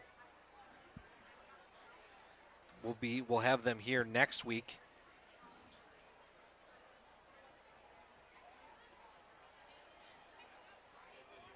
And we talk about it all the time, Chris, with that MAC Red. No easy weeks in the MAC Red, and especially when Eisenhower and Romeo get together. Looks like Gallagher will make his way off slowly.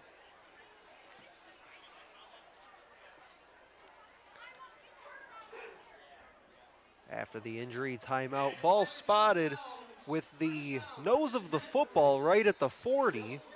1st and 10 from there. Clock runs on the ready for play. I formation, turns, hands off, pushing his way forward to about the 35-yard line. Looks like the 36. Again, just power football in the I formation there. Just turn, hand off the ball. See how many yards you can get just running straight ahead. That was Agnon on the run. We've seen Charlie Michelotti as well in the running back position here tonight.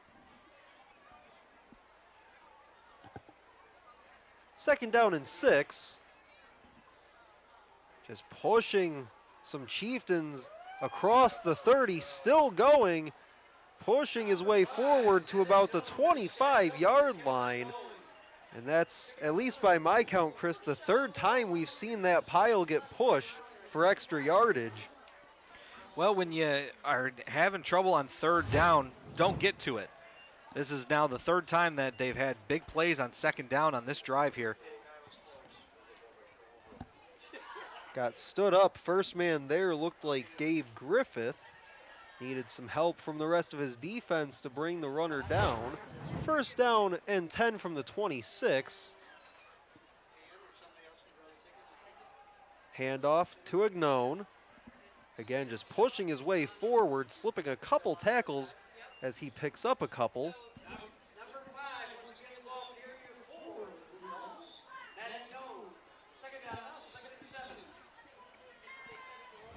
Blue Devils just content to run this ball right down the middle.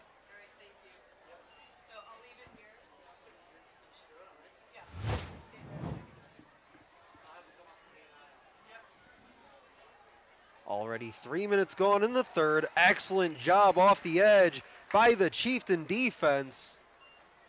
That'll back it up to about a 3rd down and 10. So they get 3 on the last run. They'll back up for 3 on the ensuing run. Agnone again the runner. The Chieftains finally able to get some pressure in the backfield, get through that line of scrimmage, get through the offensive line, and meet the runner in the backfield. Brings up a 3rd down. And now you wonder if this is potentially 2-down territory for the Blue Devils. Saw them miss an extra point earlier on in this one. Bring the man in motion, that's Vachon. Snap looking left in the direction of Vachon as flags fly at the snap.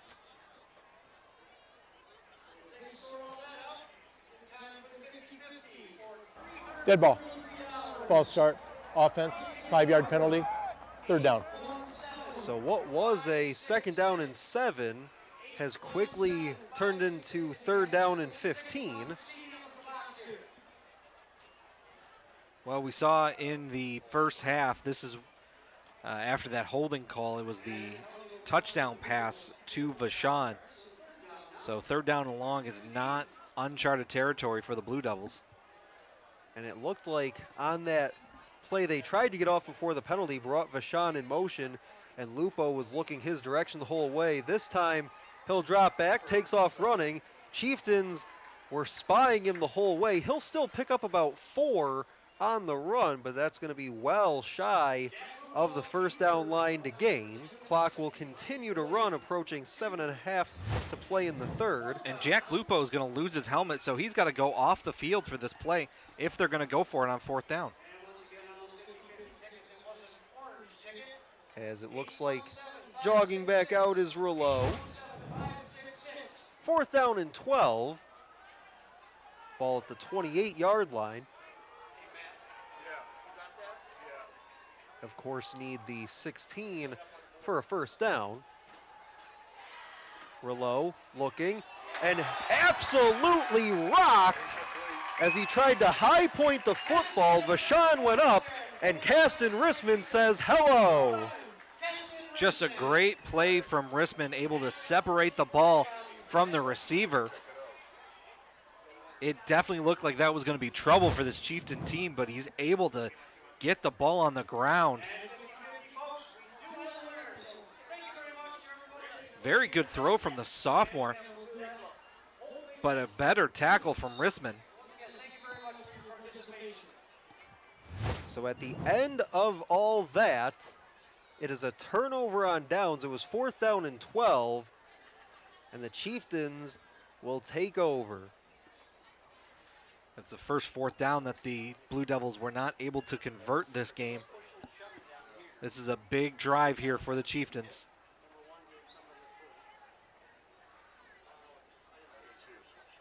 So the Chieftains will take it at their 28.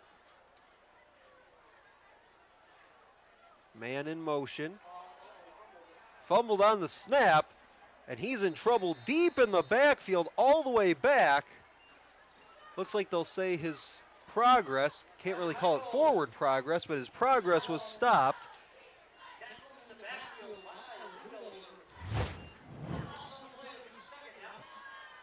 Just another bad snap, bad handoff. This is what happens when you have your young quarterback. We've seen it 3 or 4 times now tonight, where he had some trouble handing the ball off or a bad snap. See if he's able to recover from it. It's now 2nd and long. Play was made in the backfield by 42, Phoenix Gallivan. This is taking a long time. They're going to call a timeout. And down 2 scores, those timeouts will be Timeout. important Utica. later on this First half. charge of the half. 6:08 to go in the third quarter. Chieftains come away with that big stop on 4th down. Get driven back on their first play. Pretty good crowd here from the Grosse Pointe contingent, Grosse Pointe South.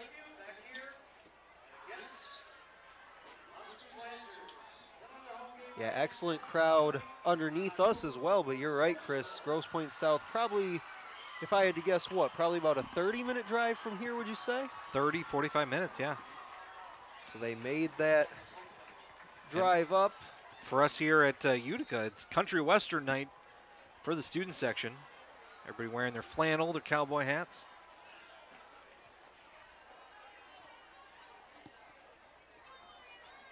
We'll see what the Chieftains come up with. Officially, that loss on first down goes as a loss of 7 back to the 22. Man in motion is Gwilly. Try the left side, turns it up, nothing there. He falls down, may have actually lost another yard for his effort. No, they'll say got back to the 22.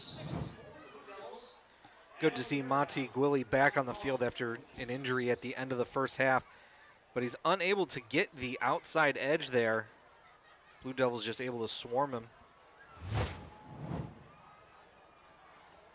So far on third down, 2 for 5 are the Chieftains.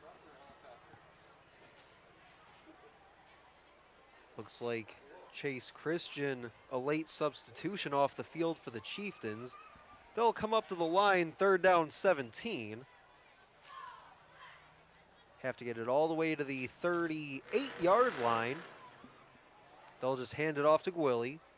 Pushing ahead and gets piled on right back at the original, line of scrimmage. You know,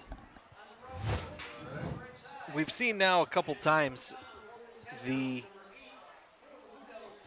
Chieftains able to have a little bit of success either throwing the ball, or they had on their touchdown drive, they had some success running out of the Wildcat. They've gone away from both of those strategies.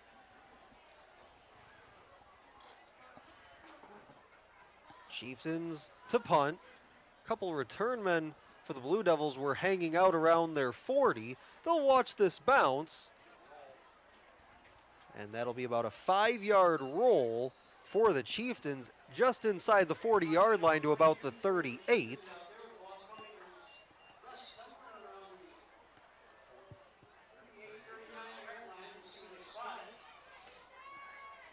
Later stages of our third quarter. Well, this Grosse Pointe defense is definitely very strong. As the coach said in the pregame, Coach Hepner said, 7 returning defensive starters that only gave up 7 points per game last season. So definitely a tough go of it for the Chieftains we've seen so far. Handoff up the middle. Right at the line of scrimmage. Not going to go anywhere. Lucky to even get back to the line of scrimmage that time.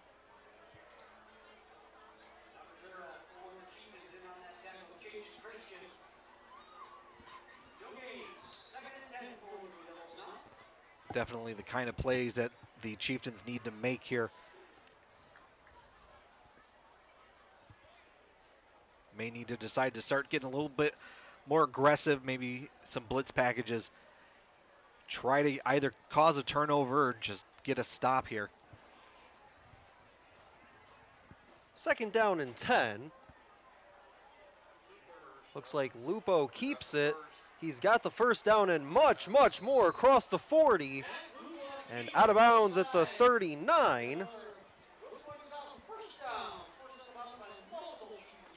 Defense definitely bit on the play fake. Take a look at this on replay. That was number 7 in black. Eddie Tate just went for the running back who did not have the ball. Lupo able to get a huge gain. Clock stops as Lupo got out of bounds. 3:31 to go in the third. They're up 2 scores and on the move. Quick pitch. Chieftains almost got the edge. Flag comes down right where that play was nearly made off the edge. Looked like that was Rissman that came flying in off the near side edge. Rissman, of course. Holding. Offense number 84. 10-yard penalty. Still first down. There it is. Take one more look. Here comes Rissman off the edge. He had that play on the last offensive series on that 4th down.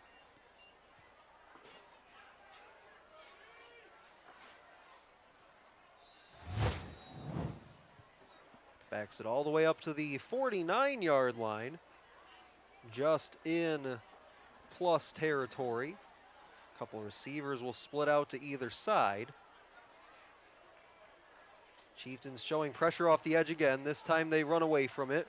Rouleau got across the original line of scrimmage.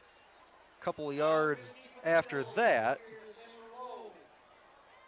Like you said, Chieftains showing pressure off the right side of this play, but they ran to the left.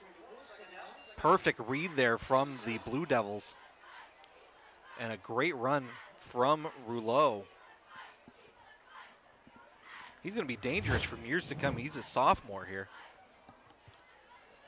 Call it a gain of 14, makes it a much more manageable 2nd down and 6. Clock still running inside of 2.5.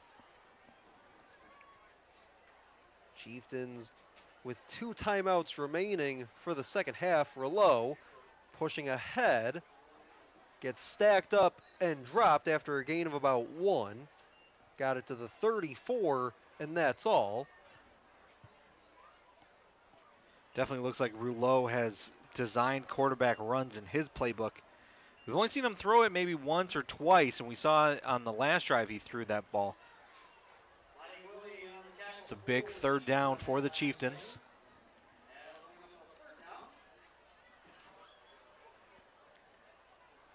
Saw Carter Zapsky there just a moment ago on your screen, 36 for the Chieftains. Plays tight end and hoping his team can get a stop on defense for him.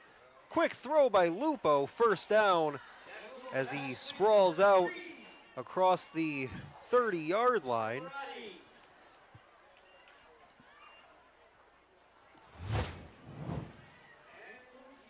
And again, just another quick throw before the coverage could get there.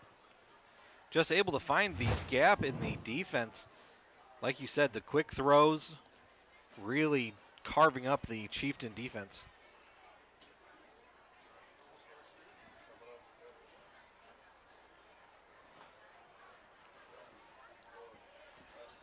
Lupo in the shotgun, running back to his left. He'll hand it off.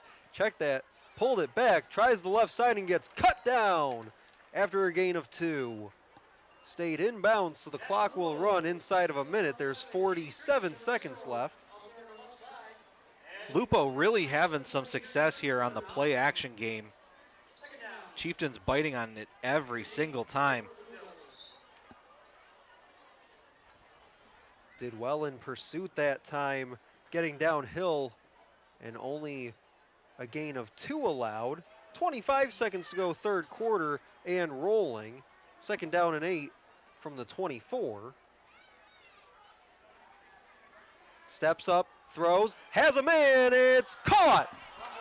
Lost in the back of the end zone, had it, couldn't bring it down all the way. Excellent closeout that time by the Chieftains secondary. Had it, couldn't bring it down, and Chieftains fans can breathe a sigh of relief. Again, a great throw here from Lupo right over the middle. That's Trey Grabowski, unable to come down with it. It's a 3rd down. So far, 2 for 7. That's what the Blue Devils are at. That was Landon Luce in coverage, also made the play just before that as well. Got his hand in there. Lupo on the roll, has a man, cuts it back. It's Vashon, touchdown. So Luce makes the play just before to break up a touchdown, but Lupo finds Vashon for 6. Looked like he went the hard way there. He was a step away from the end zone, decided to run sideways for a little bit before he found his way back. Either way, Grosse Pointe South will take the 6 points. Extra point is up. And right down the middle, 28-7 is our score. Grosse Pointe South in control as we have just 4.6 seconds before we head to the 4th. Take a look at that again. Like I said, he was one step away from the end zone. Lupo on the rollout to the right just keeps his eyes downfield. Finds Vashon in a nice open space. Looked like Vashon's momentum may have been taking him back that way before he's able to step into the end zone.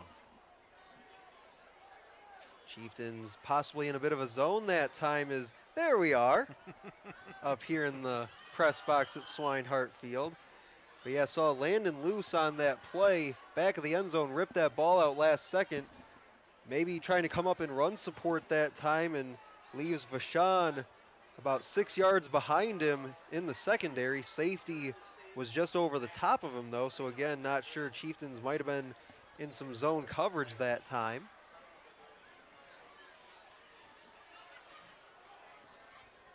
But as we are just seconds away from the 4th, Chieftains a year ago went into a game with Farmington down several scores and came back, scored 20 unanswered to win 34-30 that night, and also helped their case to get into the postseason against Eisenhower. So we'll see if they have some magic in them on this night.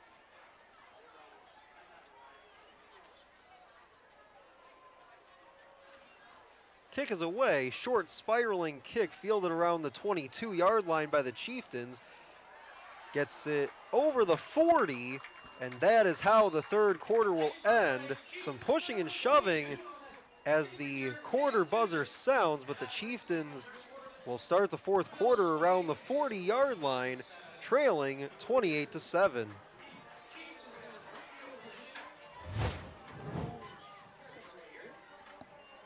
Take one more look at the return. Fielded right around the 22. So about an 18-yard return on that. Matizek on the return.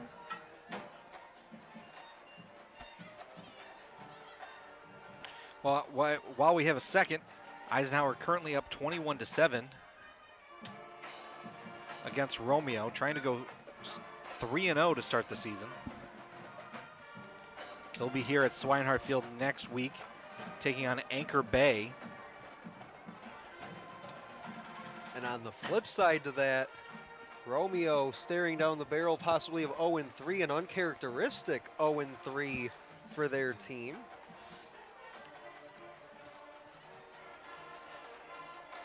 Usually a team inside the top 25 in Division I here in the state of Michigan, also one of the top teams typically in the MAC Red, right up there with the Eagles. Start of the fourth quarter, snap goes to Gwilly, pushes forward, and then lands after a gain of about 4.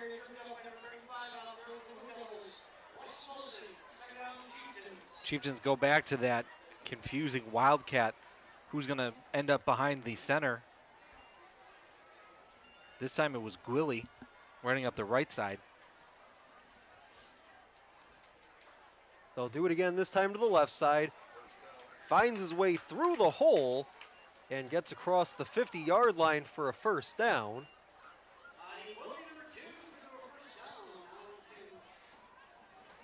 Chieftains definitely need to have maybe a little bit of sense of urgency here as they're trying to at least score, get a little closer here. Down 3 scores and only 2 timeouts to play with. First down. They'll get back to the line of scrimmage, and that's all. 1 minute in to our final quarter.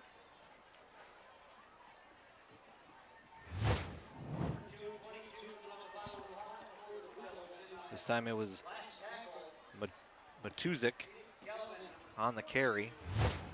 Only got a yard on that one.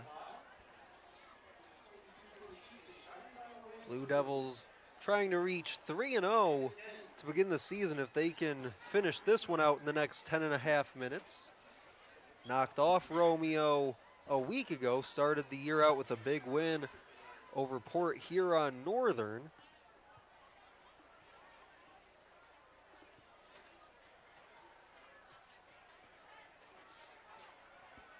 Fake it, throw it near sideline, has it complete, and pulled down right about the 40-yard line.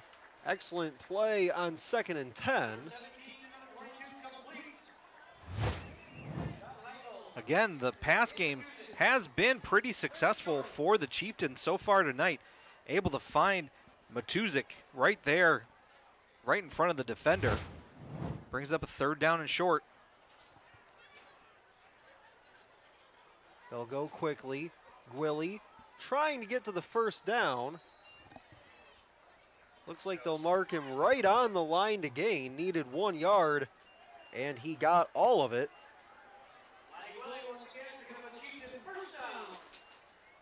And with Gwilly on the run there, mentioned Chris back in the first half, Gwilly a power lifter in the offseason, actually a 3-time All-State power lifter as of this past March. Went back and fact-checked that one during halftime. 1st down at the 37. Clock rolls with 9:15 to go.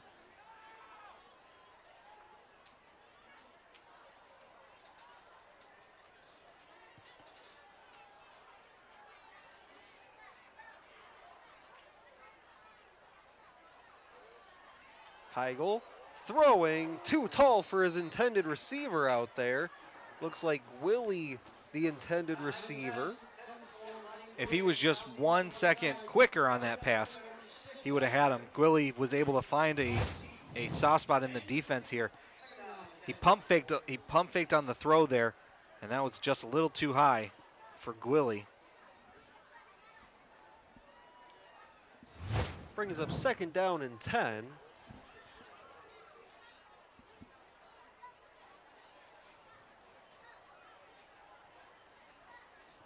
With the clock stopped, you're able to take your time for this one.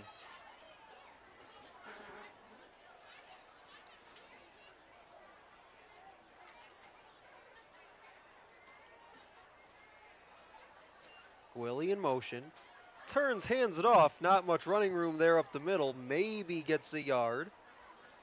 Falling forward.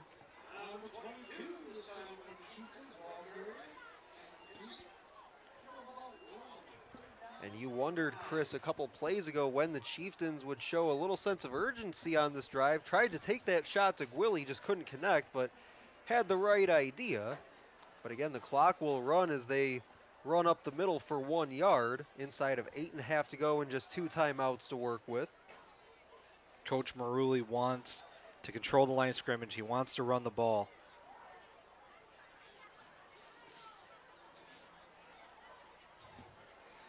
They did come up quickly to the line here. Possible matchup they like in the slot with Gwilly on a linebacker. Heigl to his left, throws, does get it to Gwilly.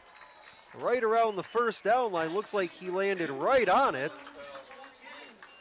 And when they've given Heigl time to roll out and make that throw, Chris, he's made that throw. That's right. Heigl able to keep his eyes downfield.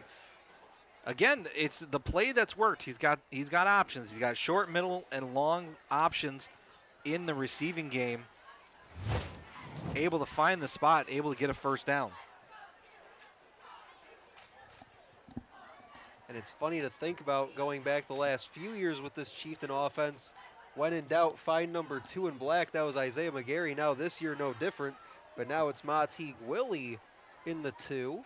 They'll motion him, hand it off, trying to get the right side, and does. He'll get a couple on 1st down. Call it a gain of about 5, looks like. They're going to have to find him an oxygen tank here after this game. Yeah, they've got him running left, right, north, and south.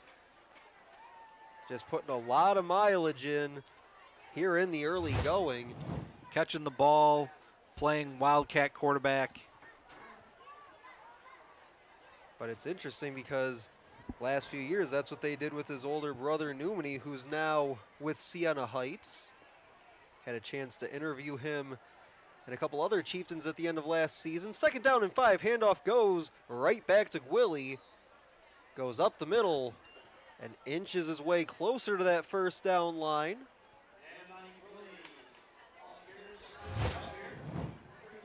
Gwilly again, just trying to find some space up the middle. Brings up a 3rd down where the Chieftains are 4 for 7 tonight. And a very manageable 3rd down at that. 3rd down and 2. Line to gain, easy math, is the 16. But again, clock continues to roll.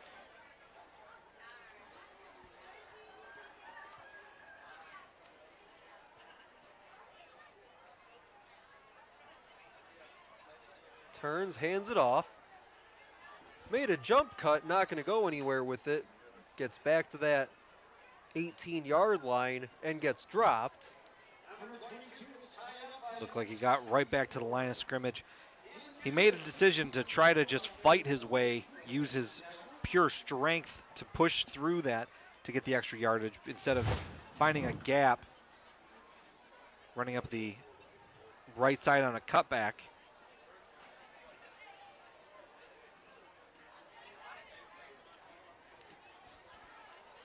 And at this stage, Chris, it looks like Chieftains just trying to get something going offensively. That was something that Coach Morley highlighted in pregame. Just want to get that offense back rolling a bit. Fakes it, rolls right.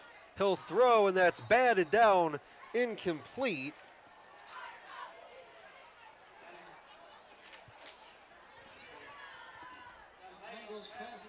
Well, this time it was Grosse Pointe's turn to bite on the play fake, but it was not enough for the secondary to get off the receivers. Take a look at this on replay.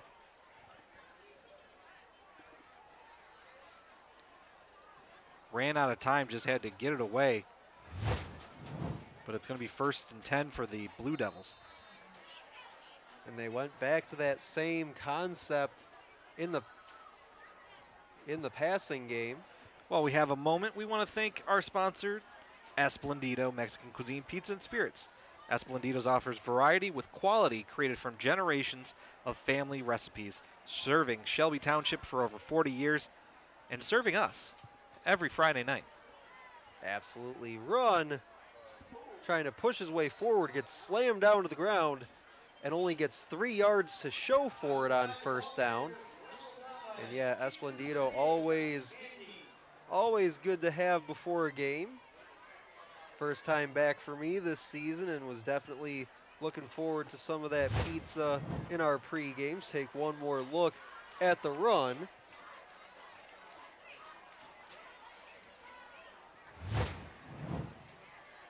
Second down and 7 after the run by Agnone.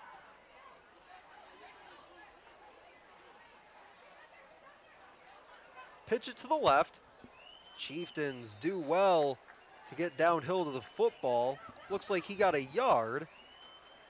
Also got hit hard at the end of it.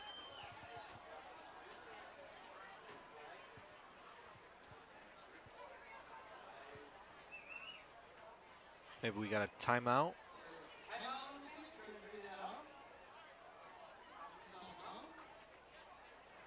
Clock stopped with 4:01 to go. 4:03 on the clock, if you can, please. 4:03. Thank you.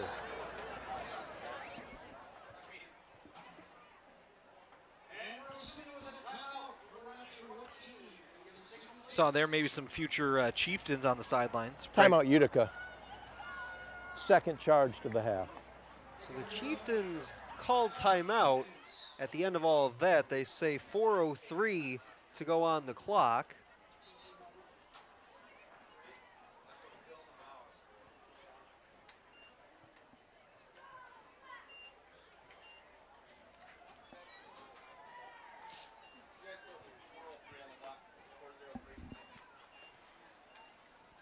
And again, at the end of all that, it'll be 3rd down and 6. So again, put a couple ticks back on the clock. Chieftains burn a timeout. They'll have 1 remaining.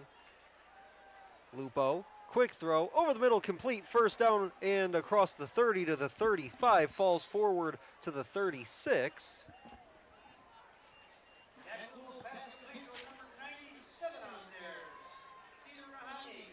Cedar Rahani with the big 1st down reception. Again, just a 3-step drop, pass over the middle. Able to convert on 3rd down. Keep this clock moving.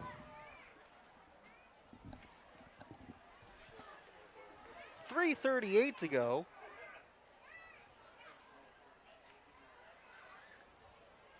Again, looks like Chieftains just looking to play this one out. They'll be back on the road next Friday against Lakeview. Lupo hands off, breaks a couple of tackles, and he's out the other side to the 40, stays on his feet to the 30, dragging a defender with him out of bounds around the 26-yard line.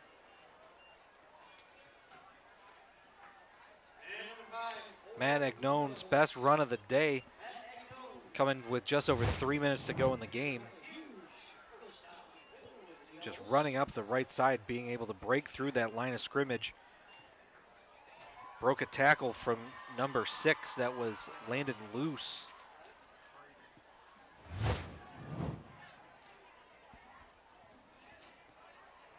First down at the 27.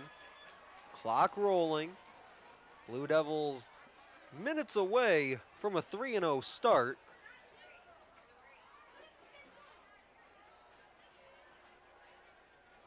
Taking all the play clock they can. Gets a couple on 1st down, call it 3, maybe 4.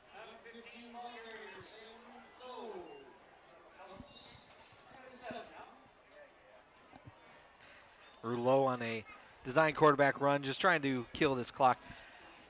You know, one thing that we've noticed throughout this game, Utica on offense just was not able to get any momentum going at all.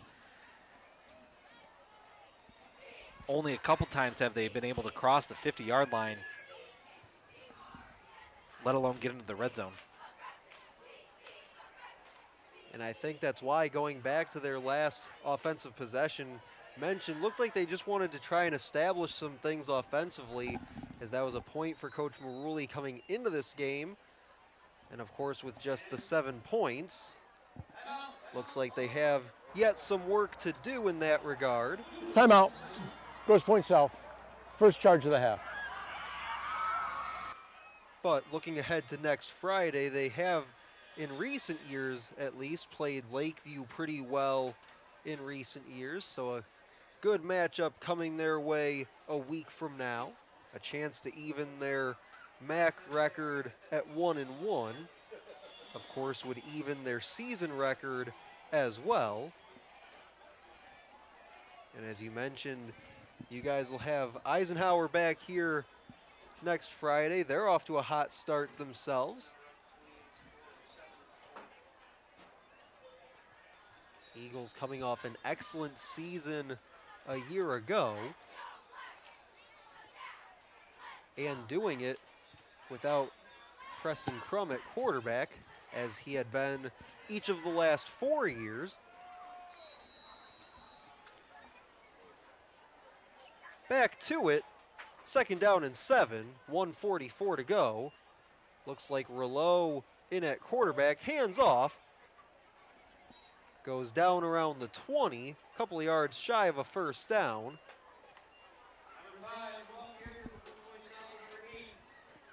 .90 seconds remaining in regulation.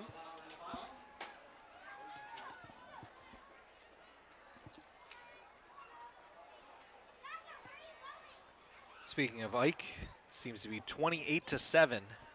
Their lead over Romeo expands. A couple minutes left in the 4th quarter there. Game seems like it's really opened up since earlier on.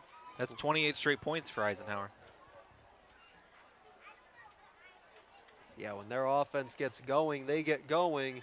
Snap to Rouleau.